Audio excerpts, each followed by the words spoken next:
Le silence de la Provence à l'aube possède une texture que seuls ceux qui ont traversé presque un siècle peuvent vraiment palper. À 96 ans, le sommeil n'est plus ce gouffre noir et sans fond de la jeunesse. C'est une visite superficielle, un au revoir temporaire qui me laisse souvent éveillé avant même que le premier rayon de soleil ne vienne frapper les volets en bois de ma vieille demeure à Gordes. Je sens le poids de mes os, cette carcasse de calcaire et de souvenirs qui repose sur les draps de lin. Chaque matin, le rituel est le même. J'écoute le vent souffler légèrement à travers les champs de lavande, ce murmure bleu qui précède la lumière. Mais avant de laisser mon esprit s'envoler vers les fantômes du passé, je sens cette sécheresse aride, une soif qui semble venir du plus profond de mes cellules, comme si mon corps était un vieux puits asséché par les étés successifs de la Côte d'Azur. On dit que le temps ralentit avec l'âge, mais c'est une illusion. C'est le corps qui s'alanguit, qui devient une horloge dont les rouages sont grippés par la poussière des décennies. Ma mémoire me joue des tours. Elle m'emmène souvent dans les rues de Paris sous l'occupation ou sur les plages de Nice après la guerre. Mais ici, dans la pénombre de ma chambre, la réalité est physiologique. Mon métabolisme, ce moteur qui autrefois brûlait l'énergie avec l'arrogance d'une locomotive, n'est plus qu'une petite flamme vacillante. Pendant les 8 heures de mon repos, il a tourné à vide. Je me sens comme un vieux manuscrit dont l'encre s'efface, un peu flou, un peu lourd. C'est là que je cherche, d'un geste hésitant mais précis, le verre d'eau que je pose chaque soir sur ma table de chevet, juste à côté de mon édition usée des Pensées de Pascal. L'eau touche mes lèvres avec une fraîcheur qui me ramène instantanément au présent. Ce n'est pas seulement un geste de survie, c'est un signal. Au moment où le liquide descend dans ma gorge, je sens une cascade invisible réveiller les recoins endormis de mon existence. C'est comme si je tournais la clé d'une vieille Citroën qui n'a pas roulé depuis des lustres. Une petite étincelle, puis la chaleur qui se propage. Mes enzymes digestives, ces ouvriers invisibles, se mettent au travail. La température de mon noyau remonte. Ce n'est pas la caféine brûlante d'un expresso qui me redonne vie, mais cette clarté liquide. Je me souviens de Robert, un vieil ami instituteur que j'ai connu à Avignon, qui passait ses matinées dans un brouillard de fatigue jusqu'à ce qu'il adopte cette simple discipline. Il me disait souvent que nous ne sommes pas vieux, nous sommes simplement assoiffés de l'intérieur. Je reste assis un instant sur le bord du lit, mes pieds nus effleurant le carrelage frais. La sensation de lourdeur dans mes jambes s'estompe. Je ne suis plus ce vieillard de 96 ans qui attend que la journée passe. Je suis Jean-Pierre Bénédicte, et mon sang recommence à circuler avec une vigueur retrouvée. Ce premier verre d'eau est ma communion quotidienne avec la vie. Il prépare le terrain pour le petit déjeuner à la boulangerie, pour la conversation avec le voisin, pour le simple plaisir d'exister. Je me lève, la démarche encore un peu raide, et je me dirige vers la salle de bain. Le miroir m'attend, avec ses rides qui racontent une histoire de presque un siècle, mais mes yeux, eux, semblent avoir retrouvé une étincelle que je croyais perdue sous la poussière des ans. Aimez et abonnez-vous. Ici, nous préservons la sagesse que le monde moderne tente d'effacer. Que seuls ceux qui cherchent la vérité restent. C'est devant ce miroir en fer forgé, piqué par l'humidité des hivers provençaux, que je confronte chaque matin le passage du temps. Le reflet qui me fixe n'est plus celui du jeune homme qui arpentait les galets de la promenade des Anglais à Nice, la peau dorée par le sel et l'insouciance des années 50. Aujourd'hui, mon visage est une carte de France détaillée, où chaque ride est un chemin vicinal, chaque tache de vieillesse un village oublié.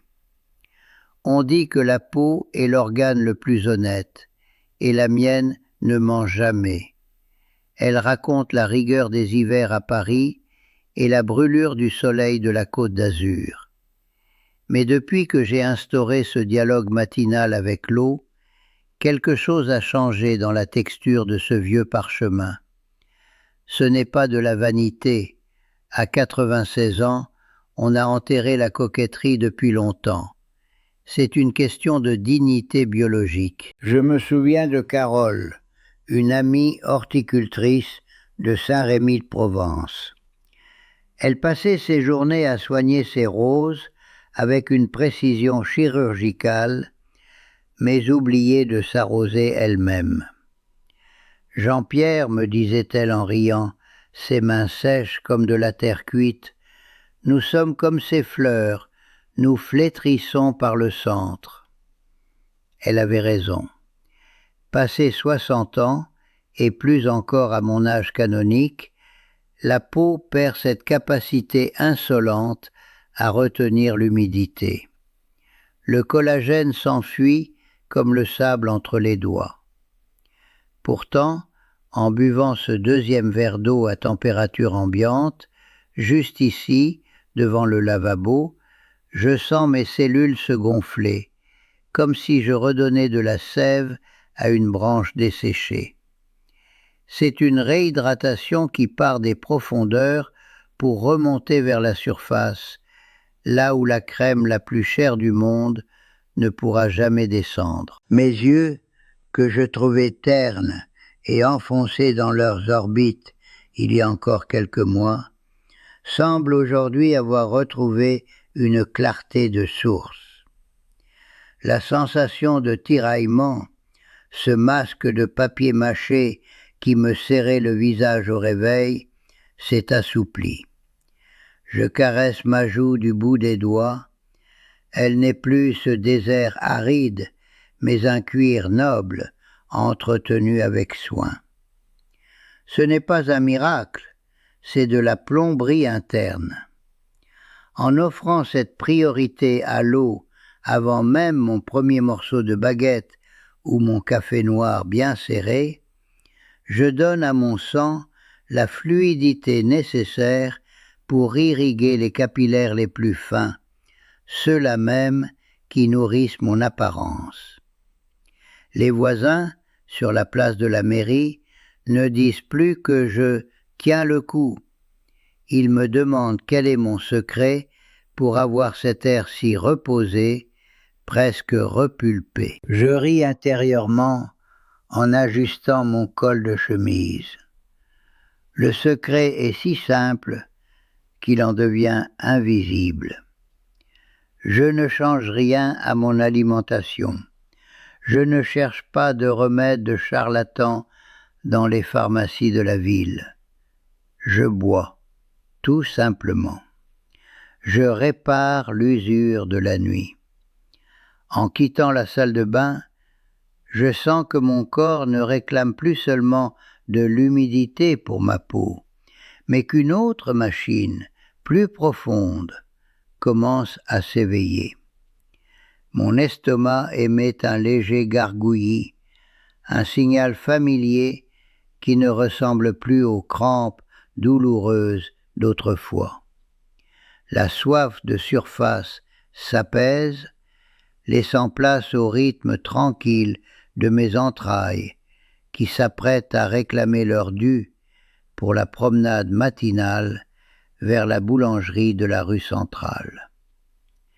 Le craquement de mes chaussures sur le pavé de la rue de l'église est le métronome de mon existence. À chaque pas vers la boulangerie de Monsieur Girard, je sens la mécanique de mon ventre s'ajuster avec une précision d'horloger. Il fut un temps, il n'y a pas si longtemps, où ces quelques mètres de dénivelé me semblaient une ascension alpine. Mon corps était lourd, encombré, comme si les repas de la veille s'étaient transformés en plomb dans mes entrailles. La constipation et les ballonnements sont les compagnons silencieux et amers du grand âge, un sujet dont on ne parle pas autour d'un verre de pastis sur la place du village, mais qui empoisonne chaque heure du jour. On se sent lent, on se sent vieux, on se sent plein d'une fatigue que le sommeil ne guérit jamais. Pourtant, ce matin, mon pas est léger. Ce n'est pas un hasard, c'est de la biologie pure. En offrant ce flot d'eau à mon système, avant même que l'odeur du croissant chaud ne vienne titiller mes narines, j'ai activé ce que les médecins appellent le réflexe gastrocolique. C'est un télégramme envoyé par mon estomac à mon côlon. Réveille-toi, le mouvement commence. Pour un homme de 96 ans, cette régularité est un luxe plus précieux que l'or. Je me souviens d'Édouard, un cousin de Lyon, qui ne jurait que par les laxatifs et les poudres de perlimpinpin. Il passait ses matinées à attendre une délivrance qui ne venait jamais, le visage marqué par l'inconfort. S'il avait su qu'un simple verre d'eau, bu dans le silence de l'aube, pouvait remplacer toute une pharmacie, il aurait sans doute vécu ces dernières années avec plus de sourire. Je pousse la porte de la boulangerie et le carillon tinte joyeusement. « Une baguette bien cuite, s'il vous plaît, Madame Girard. » Elle me regarde avec cet air étonné qu'ont les gens de 60 ans face à un centenaire qui ne traîne pas les pieds. Ce n'est pas seulement ma démarche qui a changé, c'est mon humeur. Quand le système digestif trouve son rythme, l'esprit suit. On ne se sent plus emprisonné dans sa propre carcasse. On circule, on évacue les déchets de la nuit, les toxines du carnet, et on laisse la place à la vie nouvelle. L'eau a cette vertu de lubrifier les rouages de la digestion, empêchant le côlon de puiser désespérément dans nos réserves pour compenser la sécheresse. En ressortant, le pain chaud sous le bras, je sens une légère brise monter du vallon. Je m'arrête un instant près de la fontaine de pierre. Mes pensées s'évadent, mais une petite hésitation me traverse. Où ai-je posé mes clés déjà? Ah non, elles sont dans ma poche droite. Ce petit nuage, cette névoie, comme disent les jeunes, tente parfois de s'installer entre mes yeux et le monde. Mais je sais comment le dissiper. Je sens que mon cerveau réclame sa part de clarté, lui qui est fait de 3/4 d'eau et qui, après une nuit de jeûne, crie famine de lumière et de liquide. Ma vision se trouble un instant, non pas de fatigue, mais d'une demande de mon esprit qui s'éveille pour la suite de la journée. Cette petite hésitation devant la fontaine s'évanouit aussi vite qu'elle est apparue, chassée par une onde de clarté qui irrigue mes tempes. Je sais que mon cerveau, cette éponge de 96 ans, est composé à 75% d'eau. La nuit, en respirant simplement sous les draps, j'ai exhalé une part de mon esprit dans l'air de la chambre. Se réveiller sans boire, c'est comme essayer de lire un livre à la lueur d'une bougie qui s'éteint. Les mots se brouillent, les visages s'effacent, la névoie s'installe. Je me souviens de Hélène, une amie de Bordeaux qui craignait de perdre la tête. Elle oubliait le nom de ses petits-enfants et cherchait ses lunettes alors qu'elles étaient sur son nez. Son médecin ne lui a pas prescrit de pilule miracle, il lui a simplement ordonné de noyer sa soif dès l'aube. En une semaine, la lumière était revenue dans ses yeux. Je traverse maintenant la place du château pour rejoindre mes amis au terrain de pétanque. Mes reins, ces vieux filtres qui ont nettoyé des milliers de litres de vin rouge et de café noir au cours de ma vie, me disent merci en silence. À mon âge, on ne prend pas le fonctionnement de ces organes pour acquis. Les reins sont les sentinelles de notre sang, travaillant sans relâche, même quand nous rêvons de notre enfance. Le premier verre d'eau du matin est leur salaire, leur carburant, leur boussole. En leur offrant cette pluie fraîche dès le saut du lit, j'aide mon foie et mes reins à évacuer les débris métaboliques accumulés pendant que je dormais. C'est un nettoyage de printemps quotidien, une protection contre les calculs et les infections qui guettent ceux qui oublient que le corps est une rivière, pas un étang stagnant. Alors Jean-Pierre, tu tires ou tu pointes ?